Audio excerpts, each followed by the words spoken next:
De omai no bambo tiambe motere kuti welcome to my page and thank you so much. I really appreciate your support. Again, the purpose of our page sikuti tinyoze vanthu koma tikambirane chindunji kuti kodi tingakonze bwanji mavuto amene tili nawo mdziko lathu. Ndiye ka ndinu andale ka ndinu nzika chabe takulandirani mvani kulandiridwa. Komanso please, if you're watching me from YouTube kandi Instagram kandi social media platform yanji takulandirani, tiwathokozeso anzathu ena amene akumagawa kumachita share content yathu ngati ahot 265 zikomo kwambiri. Anyamadanso aucheni Malawi camera, is it Malawian camera? Thank you so much. Tingoti onse amene mumagawa content zikomo kwambiri. Ngati mukumagawa content ncholinga choti mupange ndalama, chonde muonetsetse kuti kandalama mukapanganso ifinance ndikuchajani mutenge mwaganizira amalawi amene akuvutika. Start up a small project, help those people struggling. Mzimu wanga ukhala wosangalala kwa basi. So today, let's tackle the issue ya Forex. Nimacheza ndi Dennis Mahada, nimati mwina apeza mpata tikambirane komano not today. I think we'll find some other time because we are looking at the possible solutions to the problems that we have right now. And vuto limodzi limene tili nalo mdziko lathu padakali pano maino bambo ndi nkhani ya Forex.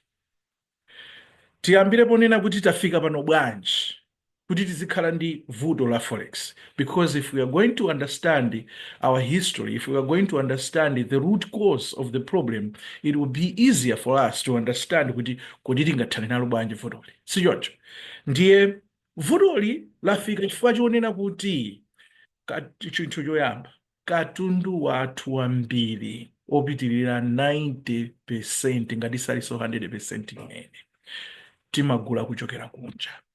And tikamagula kuchokera kunja sitigwiritsa ntchito ndalama yathu yakwacha. Kunjako sangativomere ndi ndalama yathu yakwacha. Ndiye timafunika kuti tigwiritse ntchito Forex. Ndiye Forex iyo ikufunika ndithu kuti zinthu zina mdziko lathu ziyende. Pali zinthu zambiri zimene timagula kunja zimene sizikufunika kuti tizigula kunja. We understand that. But for the most part, backbone framework ya dziko lathu, zinthu zina nzofunika tigulebe kunja. Ndipereke chitsanzo: mafuta agalimoto, mafuta andege. Why do we have to buy that from outside? It's because we don't manufacture tilibe zitsime za mafuta. So nkhani ndionena kuti tikufunika tikhale ndi Forex. Ndiyeno zaka zonsezi kuyambira nthawi ya akamuso kodi takhala tikuyenda bwanji, zinthu zakhala zikutheka bwanji, nkumapezeka mafuta nkumakhala chaka chonse tikukhala nawo mafuta. It was just a matter of planning. Nkhani imene machitika ndiyonena kuti makosana awo azitsogolera athuwa akakhala pansi njira imene anayimvetsetsa bwino based on ma advisor awo, ma technocrats awo adawuza kuti njira yoti tizikhalira ndi Forex cover mdziko muno ndiyonena kuti tizilenga ngongole kunjako mu ndalama zimenezo koyambirira pamenepo.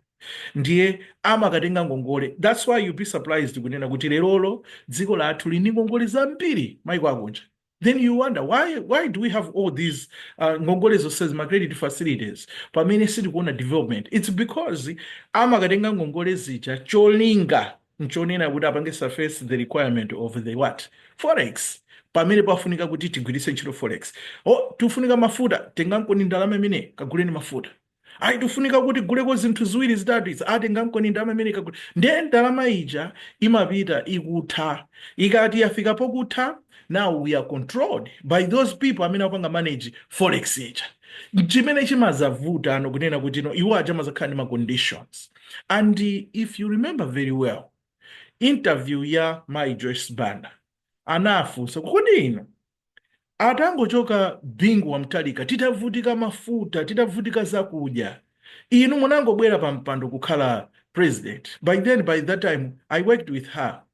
Munangobwera kuzakhala president, mutakhala president zinthu zonse zinayamba kupezeka, zakudya, china chilichonse. Yankho limene mutakalifukulelero akakuza ndonena kuti chimene anachita ndikukuvavesetsana ndi makosana aja ndikugwetsa kwacha. Atagwetsa kwacha anapatsa condition. That was a condition. agwetsa kwacha ndi anauza kuti tikupatsani mafacility, tikupatsani ngongole. Ndiye ngongole zija zinabwera. Ngongole zija zikabwera ndi zimene anaoneka ngati kuti mafuta atu akupezeka. Why? Because forex inapezeka. Andi maorganization ambiri akangona kuti kwacha yanu ija yagwa mphamvu ndi pamene amatengera advantage. And I want you to understand this. Even today, panopa anthu ambiri dollar sikupezeka chifukwa chonena kuti anthu ayisunga.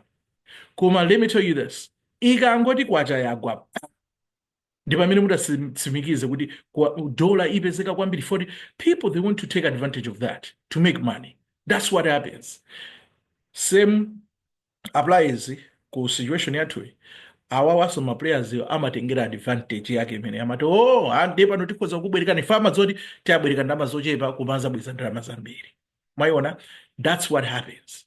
Ndiye iwo acha atsogolera acha amatengera advantage so imene kuti ifeyo kuti tipange sustainability imene olo tikhale moyo wathu uziyenda bwinobwino. Tufunika forex koma tiye tamvere anthu. Ndi amagwetsa adi kwacha ija, akagwetsa kwacha nkupita kuseriko kukapempha ndalama, kukapempha ngongole. Ani ngongolezo ndeti linazo zambiri chifukwa chani tufuna forex. Now pano tafikano pa madzali nkhosi. Madzali nkhosi ndonena kuti kuli konse sangatibwerekeso ngongole. Ifoti tili ngongole, 1 tukanika kubwenza ngongolezo. 2 tilibe kodi tinganenge forex koma tofunaso forex. Ndiye tipanga bwanji? Ndi zimene titakambirana kutsogolo kuno now solutions. Kodi what do we need to do? Atsogolera athu akuyenera kupanga chani kuti tithane ndi vuto limene lili? That's what I want us to focus on. Focus ikhale pa solution. Koma kuti tikambeza solution tisanakambirani vuto kulimvetsetsa zilivuta. Ndiye tikuchokera kuti tikuchokera kumene ndi pamene tafika pano tilibe ndalama. Ugent forex cover yathu sikukwana even 2 months. And tikakhala nayo ndi yomwe yo njenjemerayi. Mwaona kwabwera mapolicies ambirimbiri. Ena akudina kuti ayi ndalama za organization, government organizations ndiye zikabwera mdziko muno, what do we need to do?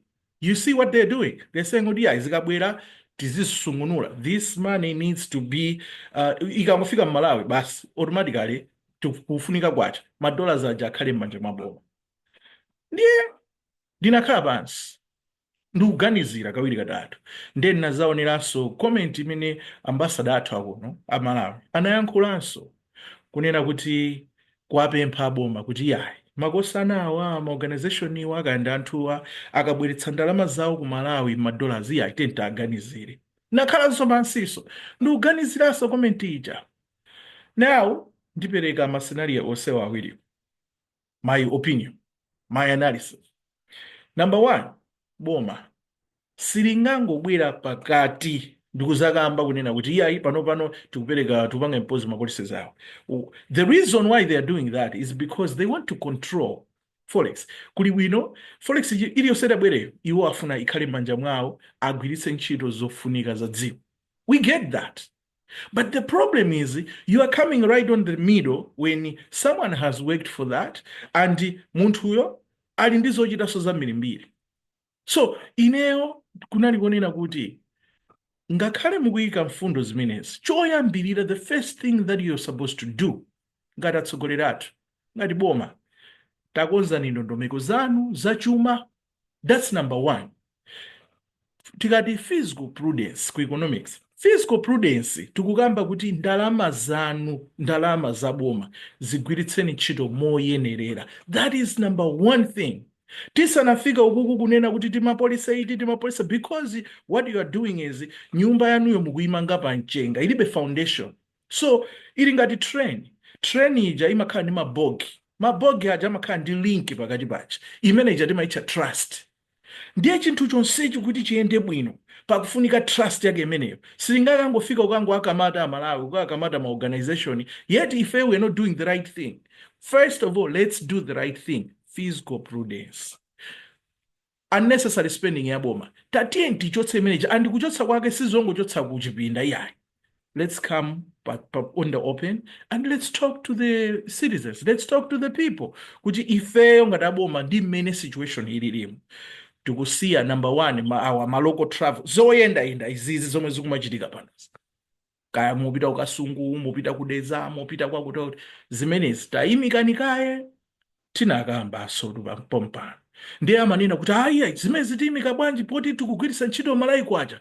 The understanding is poor. That's why people they are saying kuti you are clueless because you think mukuyendetsa galimoto Malawi mwapita pa tanki mwakagula mafuta a 200,000 and you think that's kwacha.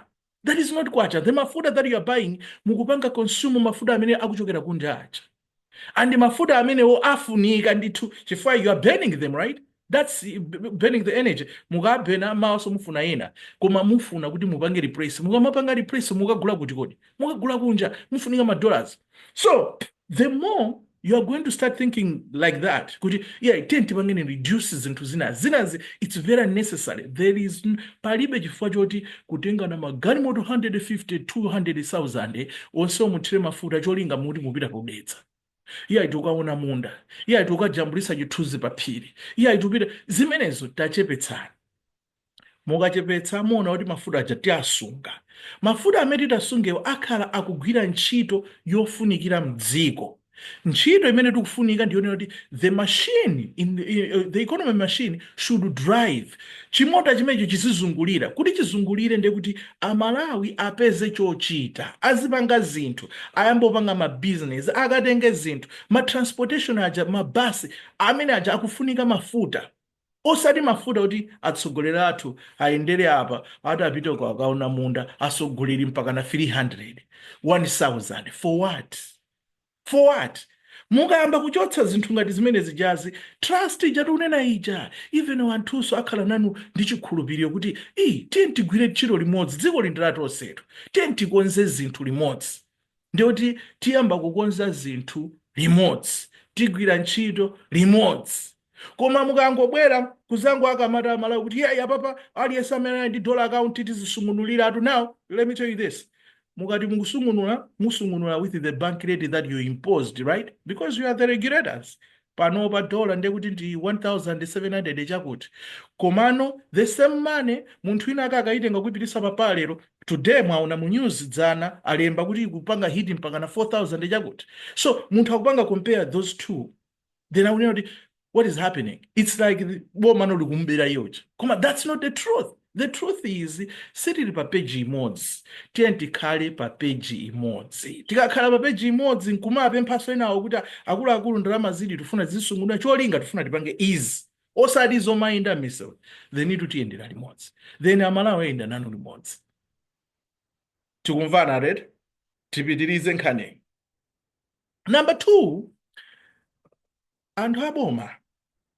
Chimene mumayenera kuchita so chinthu china tinene kuti atsogoleri wathu ndi kubweretsa ma strategies amene angabweretse ndalama kapena tinoti ndondomeko zabwino zimene zingabweretse forex zingapange attract forex kubweretsa ku dziko lathu.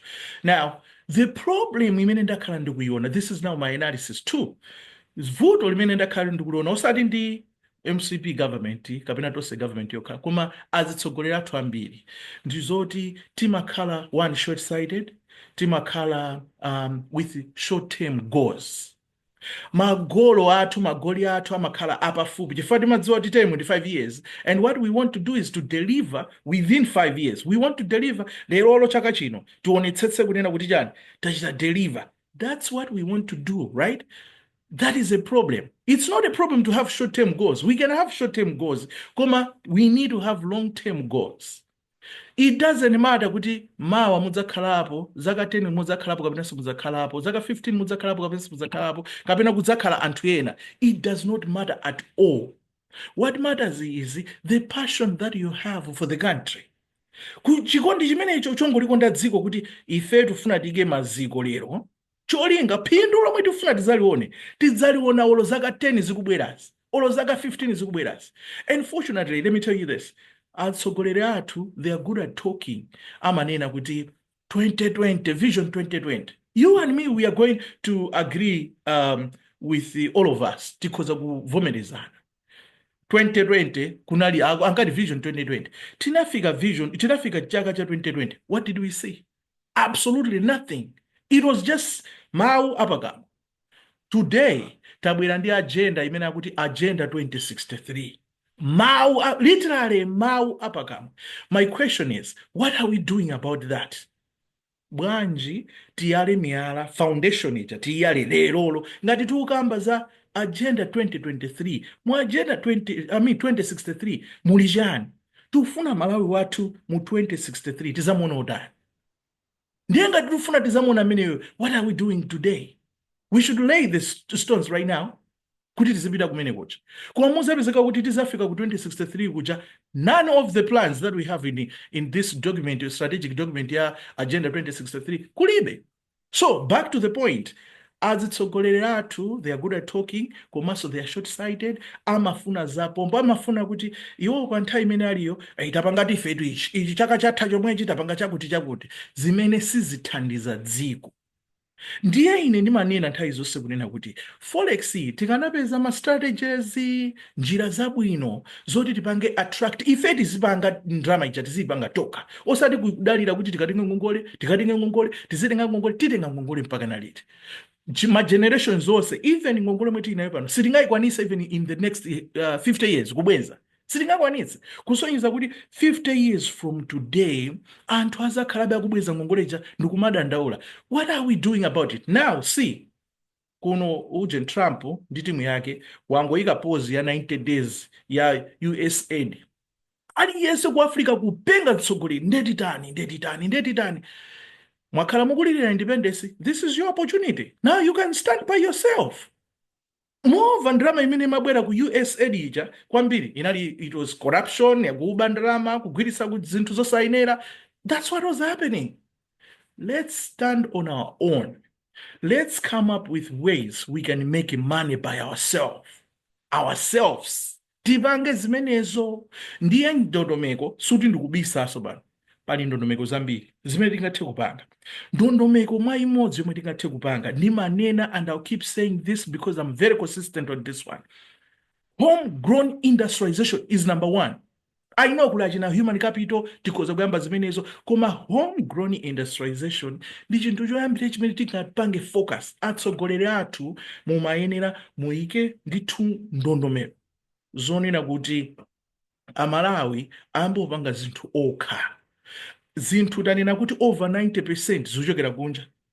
Ndimakonda kubwereza kuti ngakhale toothpick weniweniyo iniyo toothpick ngati muli naye kunyumba kwanu mumuone kuti anapangidwa ku Malawi. Ndi mtengo watu weniweni kantengo kantengo kakupangidwa ku China. Ndiye mukuona ngati mukamakagula ku China mukugula mumakwacha, you're not buying in kwachas, you're buying in dollars. Why can't we preserve that? Why can't we do chimene chija tipange tokha mdziko? Ndiye wena usaganiza bwinani na udeya ino tatsegulani ujeni company yoti izipanga izipanga chanichi izipanga matoothpick. That's not what we are saying. We are talking about the policies. We are talking about atsogoleri to lead us. Abweretse ma policies ngati amenewo. Komanso number 1 ndikuze kumalawi tisukuti tilibe Malawi kwacha yayi. We have Malawi kwacha yambiri mabiliyoni ambiri bitini ndrama imene yambiri. All we need is the availability of funds. Amalawi apeze ndalama zimene atsegule ma business amene ang'onowa koma tizipanga zathu. Tipange za ife. And so it's not just a matter of taking the money kuti ya ndalama izo ndikupatsani kaguleni machine ku China muzipanga. That's not what we are doing. We are driving because we are very intentional. We are very objective. Chomwe tikufuna upanga achieve, tufuna tipanga achieve chakuti. Si tikufuna tibwere ndi nkhani ngati za nifu kuti yayi tabweresa business ujeni madian plan yanu ili pati. Hey, ataipanga approve itu kupatsani 50 million. That's not what we are doing. What we are doing is the NIF should be intentional. The government should be intentional. Akulu mudziko muno tufuna matoothpick. Chifukwa tikugula kwambiri matoothpick ku China. Tikuononga $50 billion pachaka ya matoothpick okha. So tikufuna tiyambe kupanga toka. Amene ali okonzeka kupanga business ya matoothpick, we are here to fund that project. Ife tikugulira ndizipangizozo muyambe program imene. That's intentional. Not kuti ino ndindani ino ndine mwana wa bwana okay tapetisa ni business chani plan up kenako approved 50 million. Do you know what is going to happen even if you give me that 50 billion or 50 million? Number 1, ndikufuna chimpando chabwino nyumba mwanga. Ndikachigula kuti kumalawi sapanga ndikagula ku China. I'm taking the same money ndikagula ku China. Ngati mandipatsa makwacha, what is the first thing that I'm going to do? Ndikutenga ndrama imeneyi ndikuyisintha ma dollars. madollars amene mukufuna kuti mpangire za phindu aja mukutenga zimene zija tikupitisa kunja, then it is dandaulabe kuti tufuna forex, but we have created the situation by ourselves.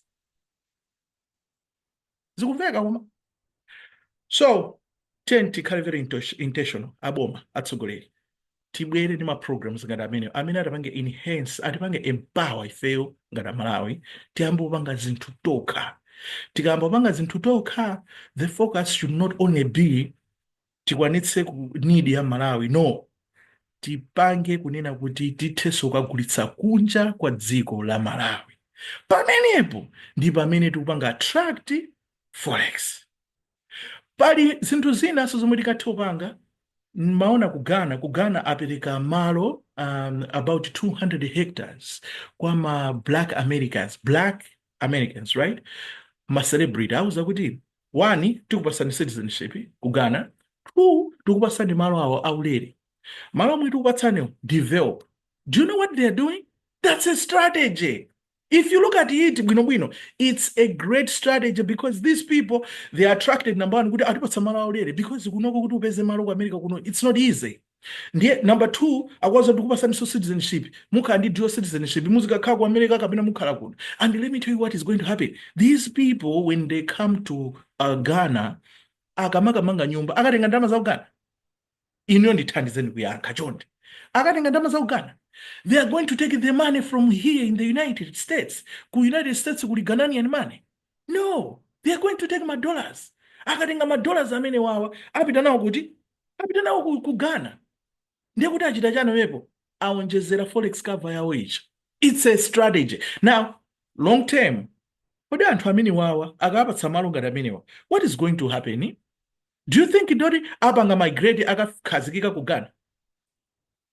It will not happen.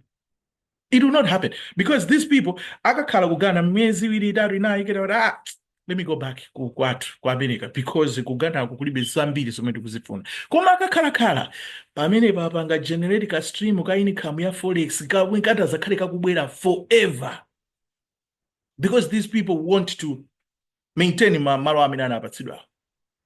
Why can't we emulate? So pali njira zambiri ndinakamba pali kunyanja kujati ni malo ambiri komano bwanji boma lipanga administrate malo ngati amene achiti yambeno kumanga manyumba akulu kusati timange ife tilibe ndalama, but we want to attract my investors. How can we attract them? Anthu akufuna kunyanja.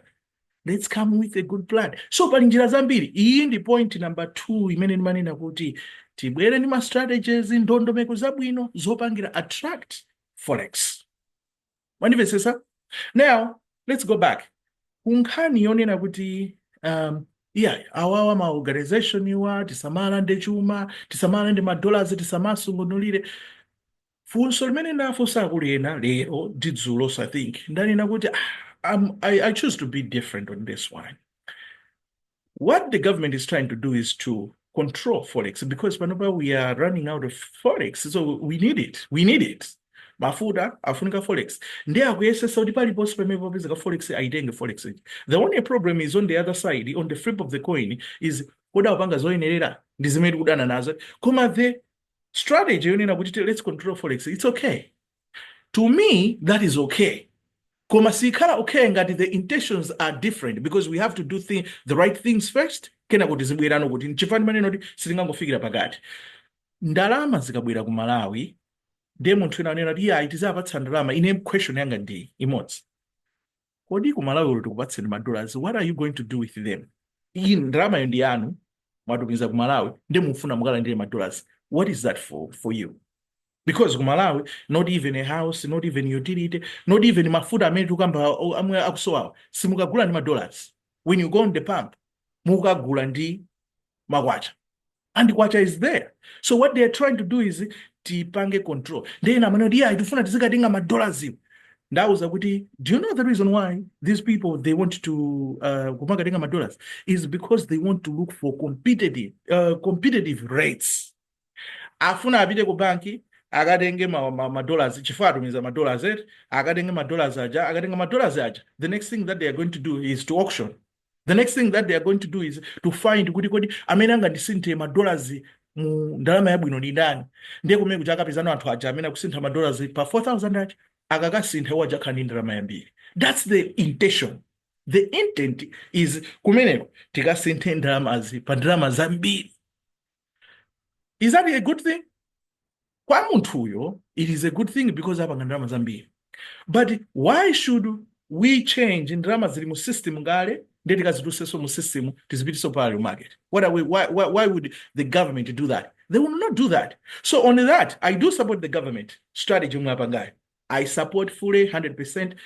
Akwene kupanga choncho koma sakwene kupanga zimezi asanakonze ndondomeko zawo zikaye, because awawa kupanga ndalama madollars sangama apangira aboma kuti azikatenga azibasa zikanenepa nawo zomimba kumakayenda m'miseumo kukhala ndi akazi 100 kamuna kapena amuna 100 m'miseumo. That's not what is happening. What is happening is ngati ndalama zikubwera tizigwiriseni pa ntchito yoyenerera. That's what I'm saying. I hope you are following me. Pamene popo ndithu munivesese bwinobwino nda support aboma on that strategy. So chifukwa ndalamayo akapatsa madollars mwina ndinene chonchi,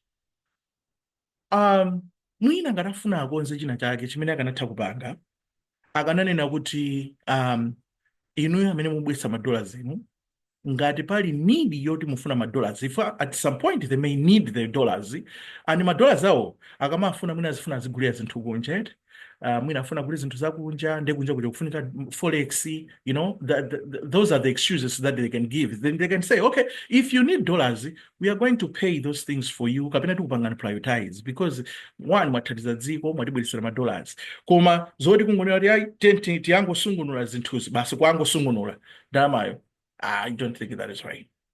But the strategy is good. Okay, so timalize modeli. Nkhani ya Forex, it's not an easy topic.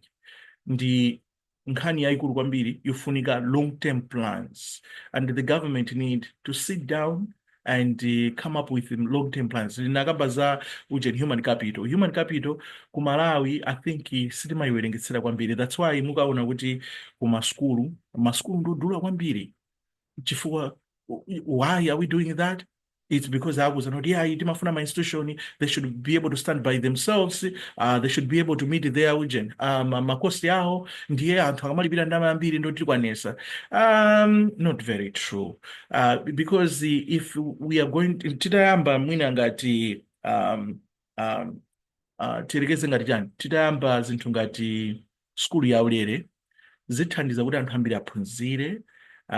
Titawonjezera ma universities kapena tertiary education zithandiza kuti anthu ambiri adziwe zinthu zochita, and anthu ambiri akadziwa zinthu zochita zithandiza kuti anthu amene ajawa ndi amene azigwiritsa ntchito ndalama zija tikunena zija ndikuyambisa mabusiness amene atapanga attract ndalama zambiri. That's what is going to happen. Akamakamba za human capital, that's what it means. Koma tikangopanga shane olo block nkunena kuti ayi azilipira anthu tuition fee yokha akulipira munthu 5 million, yeti munthu mukumpasa kuntchito about 80,000, ndamene ayipitenga kuti mapita ake tikhani ma dropouts ambirimbiri, mapita ake dziko losatukuka. You see, so anthu akapitako ku skulu tinzerube timakhalapo. Taonani tikuyankhulabe izi before tika exposure, tinzerube timakhalapo komano pali zinthu zambiri zomwe tingathe kuchita. Ndiyeno aboma chonde tikudziwa kuti come September simupitiriza chifukwa choti panopa dziko laipa, anthu aona ntchito za manja anu, and akudziwanso kunena kuti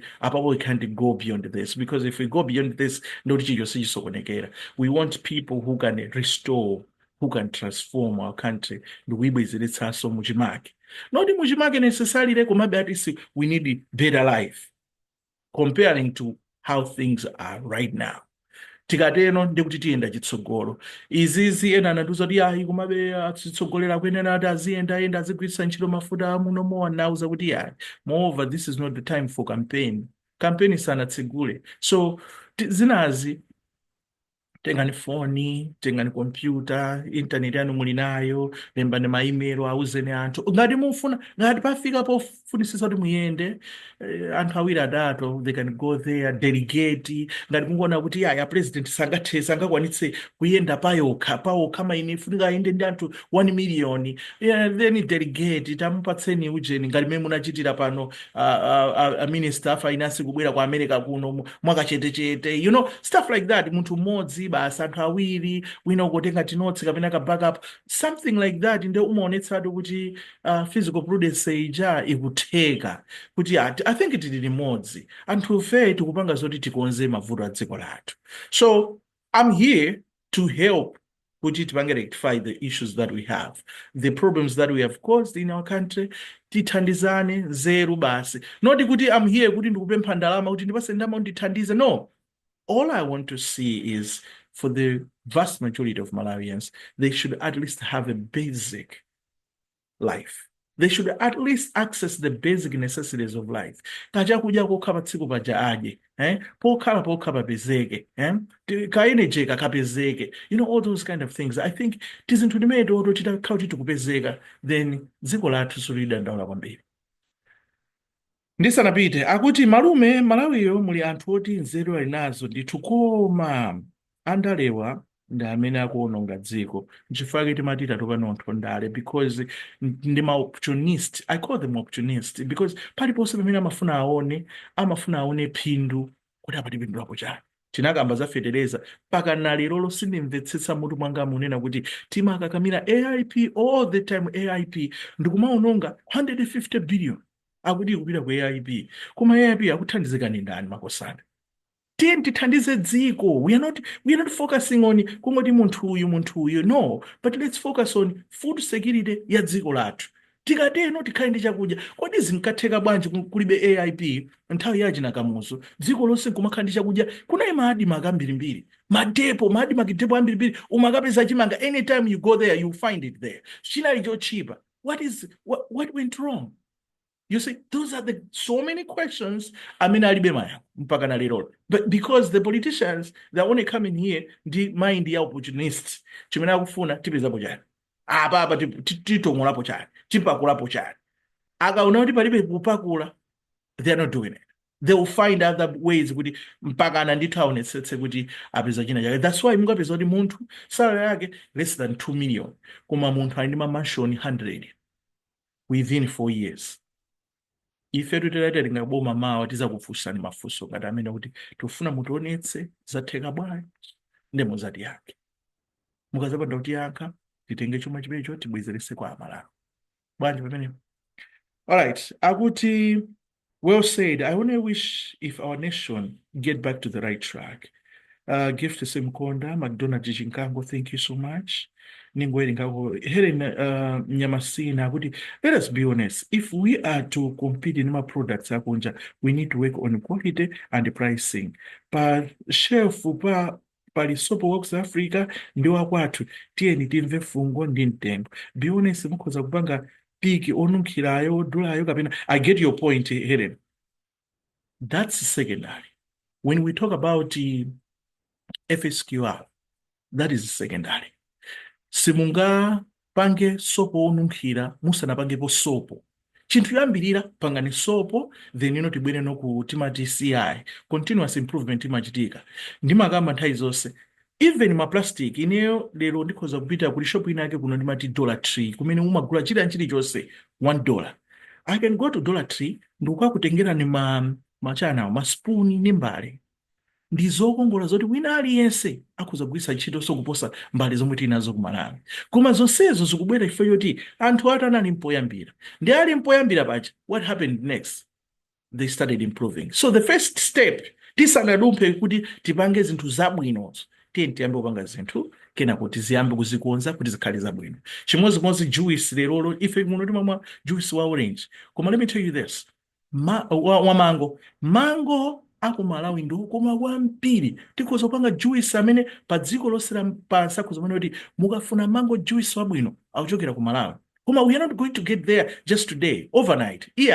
Rome was not built in one day. one step at a time. First of all, tete panga introduce industry mene yopanga ujena chani mango juice tikamba kumpanga tiyambe kumpanga improve and it's simply most this episode it is the best product on the market. Now the other thing is ngati tili ndi product imeneyi tapanga enforce zinthu kunena kuti anthu no akuyamba kugwiritsa ntchito kwambiri zinthu za mdziko lathu olo iniyo mukapeze chinthu chobwera mukachipeza chinthu chobwera chita mukupeza kuti mtengo wake ndokwera okwera kwambiri itu chifukwa ayika mataxes atali ndi bomalo limenelo pamene chinthu chimene chopangidwa m'Malawi mataxes ake ochepa mwinaso palibenso tax inuyo ni ndalama zimene mukulandira mukagula chani you be forced mwayiona imeneyo you be forced kukagula ochipa chifukwa that's what you can afford uyu yakudula akunjayi simugula zimene zija zithandiza kuti mabusiness aja apange thrive akule kena kuna ziti ii tupanga ndalama yambiri anthu ambiri akutigula tikuonze juice wangayi wina abwera inu mubwera ndi juice wanu ine wa amachulutsa madza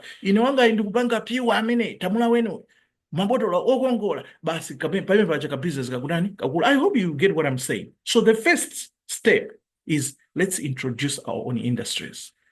Let's start processing if we can. Let's add a value on our products. Komaziko mwamiri, thank you so much Helen nyam saina. Tigwere mwambamu, akuti ndani Sheriff Chibwana. Ati mulungu ngati muzandipatse chuma tsiku lina chonde. Muzandonetse kuti makolo anga onse abale anga azikazi anga amoyo kuti azasangalali nani komanso. Okay. I don't know what is that. Zindivuta kuti ndimalizise kuwerenga zimenezo. Kuchokera kuzomba zikomo kwambiri. Ati we are very pathetic country. Hana ziyaya zikomo kwambiri. Ndifuna ndiwerengeko zinthu zaphindwa.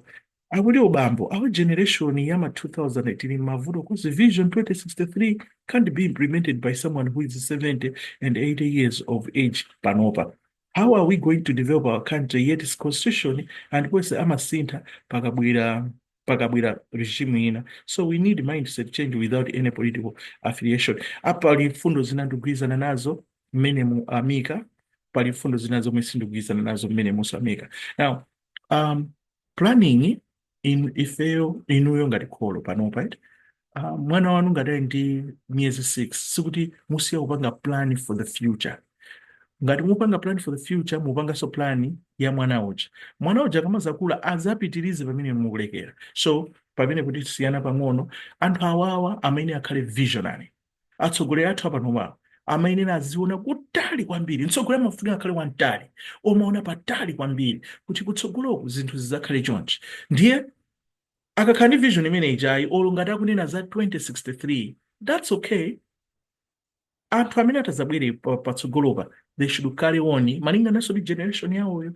You know, on my birthday pa 10th January mwana wanga wang'ono wa zaka 11 anabwera mama kuchipinda kwanga ndi anafika dad happy birthday and thanks sweetheart ndakuti how does it feel to be 43 years old? I'm 43 by the way. So how does it feel to be 43 years old? Ndiye namuza unati a lot because ndakhala munyengo imene phone tinkagwirisa chibeketi icho mazungulisa ndikumanyamula imakhala ndi nthambo ziwiri ukanyamula mucha pamaina pakhale toni kaye ikaveka ndikuti you know to make a call. Then tinachoka pamenepo kuti tinakhala ndi ma cell phone zomakhazi ma brick zija ndichi antenna chachikulu. Then I started telling her all that. Chifoni choti switch makwana kukhala nthumba umaine ukhale ndipo china yake umangirire palamba. That was the first time we ndambokhala ndi ma cell phone. And namuza kuti and you know another thing, the TVs today you have ma flat TVs timangwaika paliponse chipinda chilichonse chifukwa ndi ma flat TV ma LED kumakalekale tinayi ndi ma TV ya mchombo onena kuti sungangoika paliponse pamfuna pakhale pa tebulo pabwino ndithu komanso kumachita kuchuna chonchi kumazunguliza. We did that komanso then I asked my wife mai wafoko ndati tamuuzeniso mwanayi akuti tinaliso ni matepe tinkamvera nyimbo pa matepe ndeti machita kuloisa cholembera imakola mkati mu makaseti muje ikakola umaitulusa ndikaulusa kakakaja ndikutenga cholembera ndikutani kuzungulisa tatatatata ukafuna umvere nyimbo namba 10 umazungulisa tatatatata ndikupita pa namba 10 ndikamvera. Those are improvements. So ndimamuwuza kuti things have drastically changed. To be 43, I've seen a lot. And I'm here to see a lot, but I've seen a lot and I've learned a lot. And life yandipanga humble kwambiri. Yandiphunzitsa yandipanga humble. That's what has been happening. So we need it. We need that. People should be able to focus and be visionary for others, the other generations to carry on from where the fortunate thing though, kind of want to gwizana nazo zinthu zonena kuti azitsogolera athu amakhala okakamira kwambiri, amakakamira mipando, amafuna kuti iwowo basi akhale amuyaya. That's what they want, right? Which is not okay. That it will never be okay. It is not okay. Azikhala ni nthawi ngati panopa pamene zinthu zilirete, I would expect mtsogoleri wathu ngati wapanopa kuti come this September atanena kuti ineyo zandilaka nayesesa mbali yanga mwina impact imene ndachita izaoneka kutsogoloko, koma for the time being let me pave way for others. I would expect that. Ku DPP kuliso APM so aja akanafika pa nthawi yoti nanenso ndi ana kuli zidzukulu kuli anthu enanso amene angatopanga zinthu ndikupanganso pave way kunena kuti awawa titenti asireni kono awa apangeno zinthu panopo. I would love to see that. That is what I want to see, right? Koma, that's not what is going to happen. People will still claim, even in zaka 100, as long as you are pamipando, they feel better. They feel good about that, which is very, very unfortunate.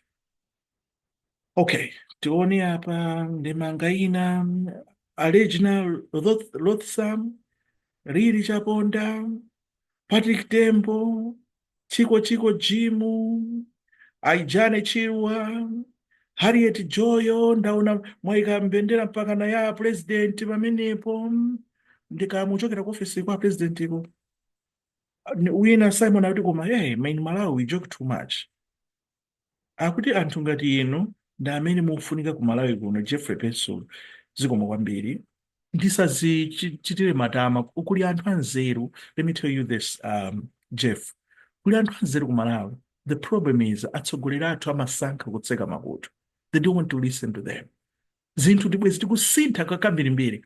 And this is what I've always asked our leaders, please open your ears. Let's have a dialogue.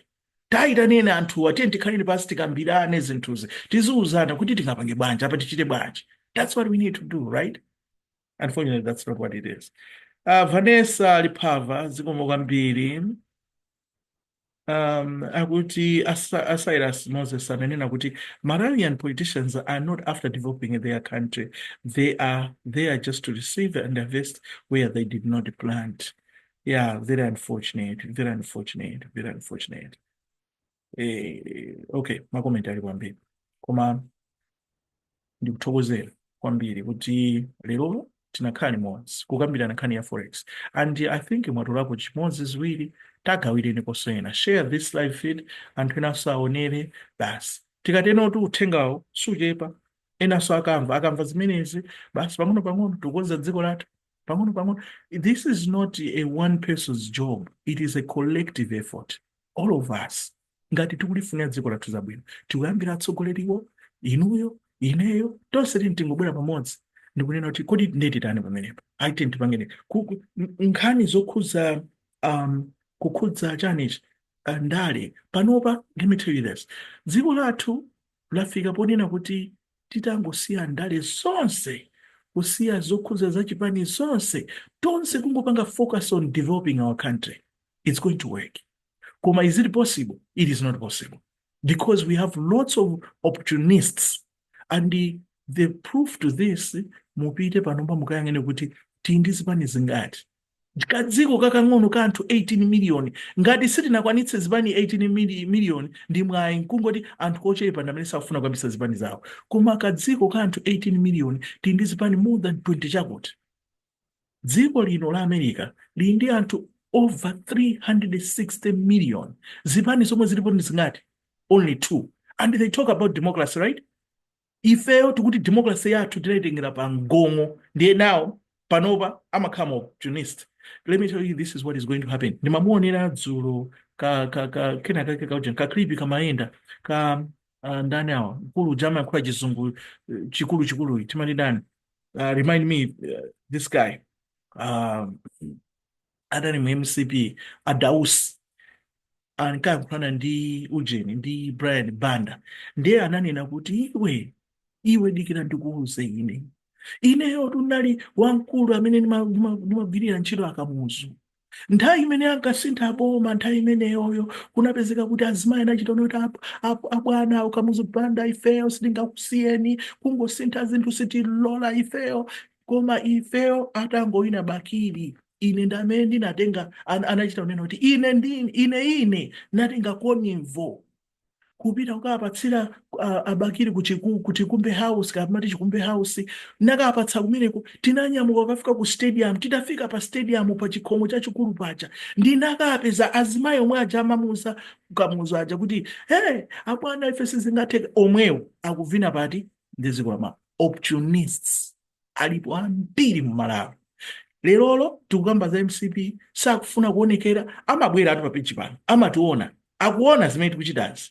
And the next thing that you are going to see is ngati MCP italuze chaka cha mmawa MCP ikangoti osachera mu September kungoluza, you see these people mwaonanso anthu amene wawa alowa muzipani zina ndi azabwera ano kumazacheza ndachi na Brian Banda pa ma TV pacha ndikumaza nena kuti chani ife tinkazi wa MCP zimene machita timauza koma samatimvera. Okay, mauza kutiko ngati mumauza bwanji malika wabwera poyera kuzana kuti awatu tukwauza koma because they are opportunists akuziwa kuti lero kuti abwere kuti ayankhule zimenezo apanga fire athamangisa mwinaso ndiwodo amene akuchedwesa zinthu mwinaso ndiwodo amene akupangisa kuti zinthu zisayende akuziwa kuti achotsa ali iyi ndiyo dijera kuti ndekenako any political party that is going to come, these will be the first people. You will be surprised. These will be the very same people, the first people amene atazanyamuke ndikupita kukapanga chani kukalowa zipani zimenezi nemuzaona akuti alo adawo chipani chakuti akukavika nsalu pa nsanja. Opportunists. Do we need people like those? No. In fact, if we want to see change in our country, I always say this, I'll remain consistent. If we want to see change, it means we have to change ourselves. We have to change the system. We have to change these players. Kubanda kusintha maplayer wawa, nothing is going to change. And the fact kuti zibani zinazoso zimene zitabwerezo kapena amene atawine pa 20 amene pa September amene also azala ndilaso anthu amene aja same people angovala majacket osiyana zawo zankanizo season zofanana, so we should not expect anything to change. Maona, that is the problem of African politics. That is the problem. African tugulisa. That is the problem of Malawian politics. We need to change that. If we want to see the real change, we need to change that. Change is going to change us. Maona, Lloyd Piri and the Happiness, thank you so much, my brother. We appreciate you so much. Kwambiri, thanks for joining us today. So these are some of the things that we need to work on. Tikangoteno makosana zinthu tikonza. Vanessa Bridget Lipava manena kuti black market mpaka 4,000 atsogolera omvesa chisono kwambiri. Of course lipange comment kwambiri pa 4,000. Again, we are not here kuti tatokose tanyoza atsogolera atu, no. But listen, 4,000 ndi clueless. They don't know what to do. And soon or later, ngati pano mukuti ndi 4,000 ndalama izi nkukwera bwino mwamba. Tsiku lina atu tizamva atu kuti kwacha ija yafika pa 1 ujeni apa tuja 10,000. Because listen, 4 years ago, tingoti 5 years ago, ndimachita business kwambiri ku Malawi. 5 years ago, ndimasintha through the bank, it was 732 kwacha kuti ndipeze $1. Lerolo ku bank kulibeko koma ku bank ndi 1,700 chakuti lerolo chifukwa ku bank kulibe mukapeza kuti ndalama ichegweze kwa the black market ndi pa lerolo ili pa 4,000. Then it is zinamize kuti zinthu zozi kuyenda bwino sizikuyenda bwino. We need to fix something, and this is our responsibility. Si munthu wina aso yayi sikuti mumenyane ndi munthu sikuti muntukwane munthu koma let's bring nzeru zonse zitizibwerese pamodzi. Chachikulu kwambiri mulungu kumwambako amatitu if my people will humble themselves, I from heaven, ngati Khristu lero atazamva madandaulo athu and azapanga heal our land.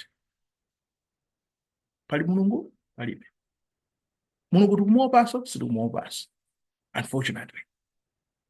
Hallelujah. All right, today ndazonera nkhani ya Forex mpaka ndapanga share pawo panga. Namze, thank you so much. We appreciate you for doing that. You know what you have done, ndekulikonda dziko kumeneko kuti anthu ambiri aone amve nawo tikambirane soti ndine wanzeru kwambiri komano ngati alipo ena atini nzeru kosaso ine, let's come together, let's have a talk. Bweresani nzeru zanu tikambirane basi. WhatsApp number yanga ili pamwamba ponyani kumene pakulu timaona ngati zakuti zitapanga chonchi. Ineso ndiona ndi exposure yanga ndikagwirizana nazo ndigwirizana nazo. Kusagwirizana it's okay, sikuti tidana yayi.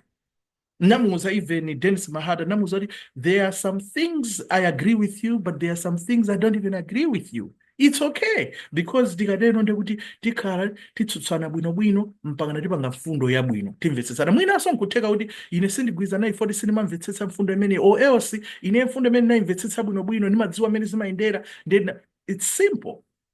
It is okay to agree to disagree on something. Koma, let's come together and share these ideas. You know what? Ndizipirate ndayankhula kwambiri. Mulungu azikudalitsani every single day in everything that you're going to touch. Let God bless you. Chinthu chichonse chimene mutagwire achichulukitse chimene chocho. Mavuto mumavuto nthawi ya mavuto inuyo mukhale the chosen one. Mulungu angokudalitsani inuyo akupangeni preserve and akupatseni zosowa zanu. Anthu akayazinena kuti akuvutika motani inuyo nokha mupezeka kuti mukudutsa ndithu mmene chifukwa chonena kuti Mulungu anatiuza kuti tizaponda nkhanira.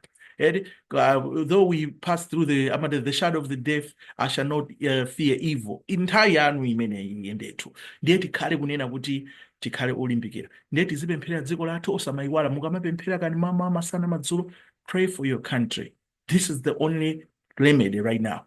Pray for our country. And the second thing is pray for our leaders. Kumapempherera zitsogoleri mitu ikamauma ngati njere ya beaches, pray for them. God is going to anoint them, give them more wisdom, and fix the problems that we are facing every day. That is our pempherera. Osamayiwala mazipempherera sono, okay? Ndi anthu anzanu, abale anu, onse amene akuzungulira. Zikomo kwambiri. Ndimakonda.